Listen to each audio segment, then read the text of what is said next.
Olá, seja bem-vindo, seja bem-vinda a mais um momento devocional da Congregação Evangélica Luterana Cristo Redentor de Copacabana.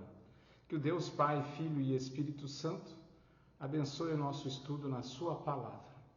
Hoje eu quero convidar você a meditarmos sobre um texto bem conhecido, palavras do próprio Jesus Cristo, registradas no livro de Mateus, no capítulo 21, dos versículos 23 a 32. Mateus 21, 23 até 32, que fala sobre a autoridade de Jesus Cristo.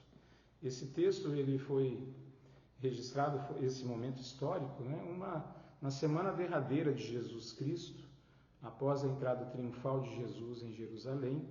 Ele vai ao templo e lá ele é questionado pelos líderes religiosos que ali estavam, com que autoridade ele estava ministrando, pregando, curando. De onde vinha essa autoridade?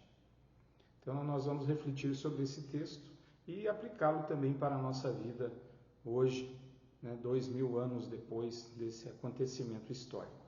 Diz assim a palavra de Deus, nós vamos separar em dois trechos, o primeiro trecho do versículo 23 a 27 de Mateus capítulo 21 e depois de 28 a 32, porque há um diálogo nessa primeira parte, no 23 ao 27, e depois Jesus conta uma parábola a essas pessoas. Então diz assim: Jesus entrou no templo e quando já estava ensinando, os principais sacerdotes e os anciãos do povo se aproximaram dele e perguntaram: com que autoridade você faz essas coisas? E quem lhe deu esta autoridade? Duas perguntas. Com que autoridade e quem deu a você a autoridade? Jesus respondeu: eu também vou fazer uma pergunta a vocês. Se me responderem, também eu lhes direi com que autoridade faço essas coisas. De onde era o batismo de João? Do céu ou dos homens? E eles discutiram entre si. Se dissermos do céu, ele nos dirá: então por que não acreditaram nele? Mas se dissermos dos homens, é de temer o povo, porque todos consideram João um profeta. Então responderam a Jesus: não sabemos. E ele, por sua vez, lhes disse: então eu também não lhes digo com que autoridade faço estas coisas. Então, uma pausa aqui nesse trecho para uma reflexão.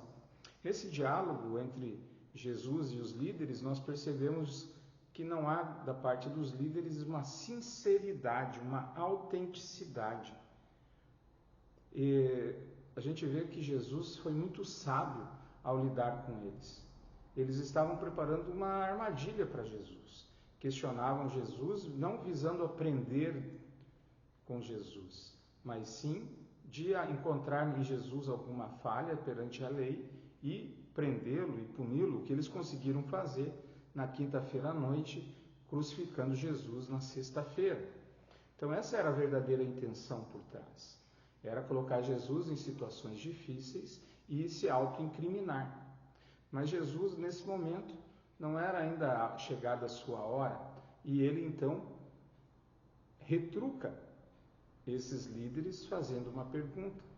E qualquer uma resposta que esses líderes dessem, traria a eles algo que eles não estavam interessados naquele momento, que era em se comprometer.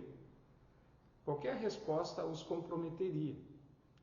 E veja, eles não estavam preocupados em aprender, não estavam preocupados em ouvir e crer. Eles queriam era prejudicar Jesus, ou seja, faltava nesses homens algo muito importante.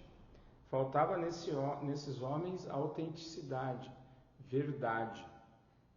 Eles não estavam sendo verdadeiros, não estavam sendo autênticos. Estavam ali apenas defendendo seus próprios interesses. Mais uma vez a gente vê que eles estavam mais preocupados com a reputação deles, por exemplo, do que os outros iriam falar, do que a respeito daquilo que Deus tem a dizer, do que aquilo que Jesus tem a ensinar e orientar. Será que muitas vezes nós também não somos parecidos com esses líderes religiosos? ficamos preocupados com o que os outros vão dizer e praticamente negamos a Jesus ou deixamos de ouvir a sua palavra? Às vezes não é o que os outros vão dizer, mas o que eu quero, o meu interesse, a minha vontade. Precisamos lutar contra isso, com unhas e dentes e com a força que Cristo nos dá. Então esse é o primeiro trecho em que os líderes se aproximam de Jesus, o questionam, tentam colocar ele numa situação difícil e Jesus, com sabedoria, vira o jogo e coloca eles numa situação difícil em que eles teriam que tomar um partido e qualquer uma das respostas os deixaria em uma situação comprometedora e por isso eles se negam a responder. Mas Jesus não foge do assunto.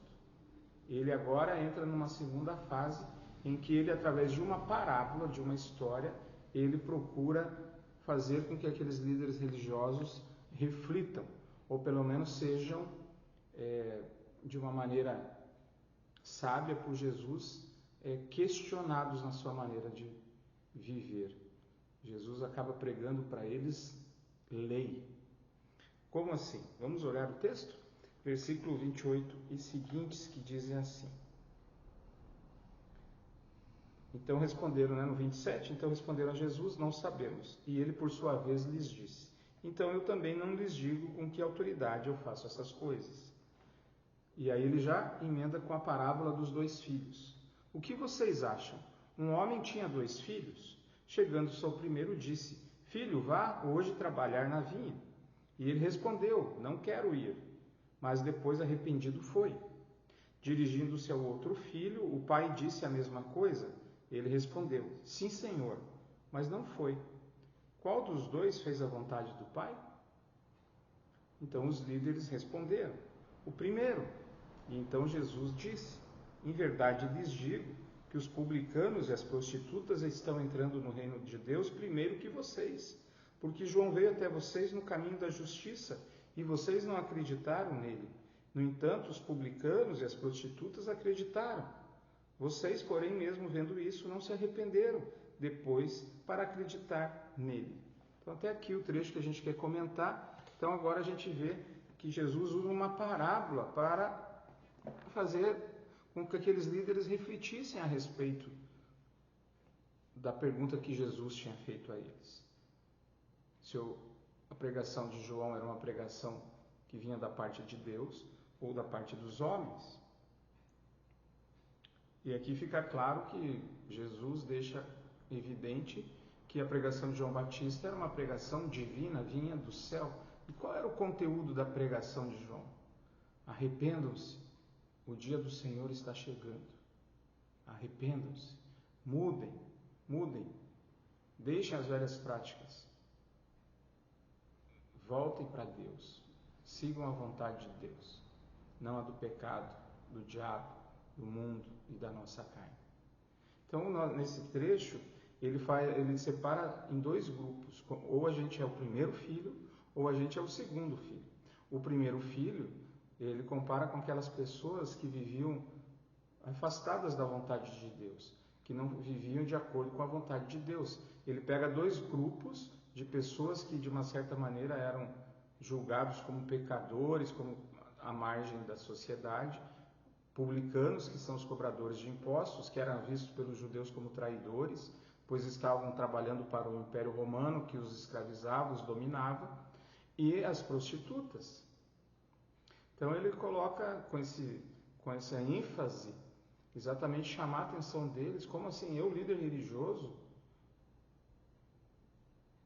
estou perdendo para publicanos e prostitutas? Então ele coloca os pecadores que viviam em pecado, mas ao ouvirem a palavra de Deus, ao serem tocados pela ação do Espírito Santo, serão convertidos, mudam os seus caminhos, se arrependem verdadeiramente. Já o segundo filho, Jesus está apontando para eles. O segundo filho é você, meu amigo, são vocês. Vocês que ouvem, vocês que não fazem o que vocês ensinam. Vocês ensinam e praticam de uma maneira incoerente. Então veja que Jesus os confronta os acusa, dizendo que não há neles o verdadeiro arrependimento. O arrependimento ele é fruto da nossa fé em Cristo Jesus. Quando cremos na palavra de Jesus, o próprio Jesus nos move e nos dá a força necessária para vivermos esse arrependimento, deixarmos as velhas práticas. Lutemos, peçamos a Deus ajuda para que a gente se afaste do pecado e que haja um verdadeiro arrependimento, que não sejamos hipócritas. Essa é a acusação, esse é o pecado que Jesus está apontando para esses líderes que o confrontaram no tempo quando ele estava pregando. Que autoridade Jesus tinha para falar isso? A autoridade de ser o Filho de Deus, de ser o Salvador da humanidade. Essa é a autoridade que foi dada a ele pelo Deus Pai, o Criador de todas as coisas, pois foi Deus que enviou Jesus ao mundo, por amor ao mundo, para a salvação do mundo. Então nós temos aqui pelo menos duas aplicações muito importantes para a nossa vida. A primeira, a autenticidade de fé, que nós vivamos uma fé de uma maneira coerente. Fé, palavras e ações, procurando viver na mesma direção. Isso não quer dizer que a gente tenha que ser perfeito, porque não é possível, mas que a gente de fato procure viver uma nova vida. Após o encontro de Jesus conosco, após ele entrar na nossa vida, nós somos chamados a viver um novo tempo, um tempo de verdadeiro arrependimento, um tempo não só de palavras, mas de ações. E essas ações não se dão só na igreja, mas se dão no dia a dia, nos nossos relacionamentos. Ali nós vemos que Jesus, ao olhar para a vida daqueles líderes religiosos, encontrou o quê? Hipocrisia. E quando Deus olha para a nossa vida, o que ele encontra? Arrependimento ou hipocrisia? Religiosidade vazia ou uma fé ativa no amor? Essa é a reflexão no ponto autenticidade da fé. E a segunda aplicação, arrependimento. Não importa o que você fez, não importa o que você está fazendo agora, o que importa para Jesus é que você se arrependa dos seus pecados, que você confesse a Ele os seus pecados e viva em novidade de vida, abandonando as práticas antigas. Pastor, mas é difícil? Claro que é difícil. Somos fracos, precisamos ser fortalecidos. Deus nos fortalece através da palavra, nos fortalece através da ceia. Mas é importante também, meus irmãos, que não vivamos apenas da boca para fora, mas que do coração nós produzamos frutos do verdadeiro arrependimento, que do coração venha, um coração transformado pela ação de Deus, venha uma nova vida, uma nova postura diante da vida. Aquele que roubava, que não roube mais. Aquele que mate, que não mate mais. Foi isso que Jesus pregou.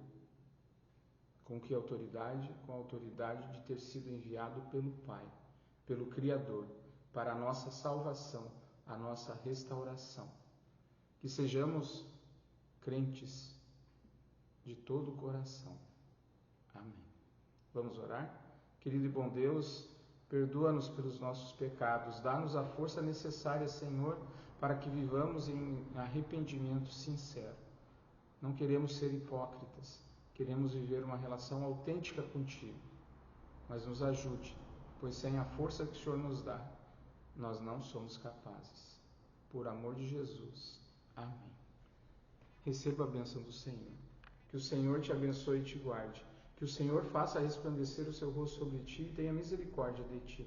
Que o Senhor sobre ti levante seu rosto e te dê a paz. Amém. Muito obrigado pela tua participação conosco. Desejo a você uma abençoada semana e convido você a participar conosco do nosso próximo culto, domingo às 10h30. Nós estaremos celebrando o culto de domingo da Trindade, em que nós lembramos a Santíssima Trindade, Deus Pai, Filho e Espírito Santo, agindo em nosso favor da nossa salvação. Que o Deus triuno te abençoe e te guarde. Até o próximo devocional.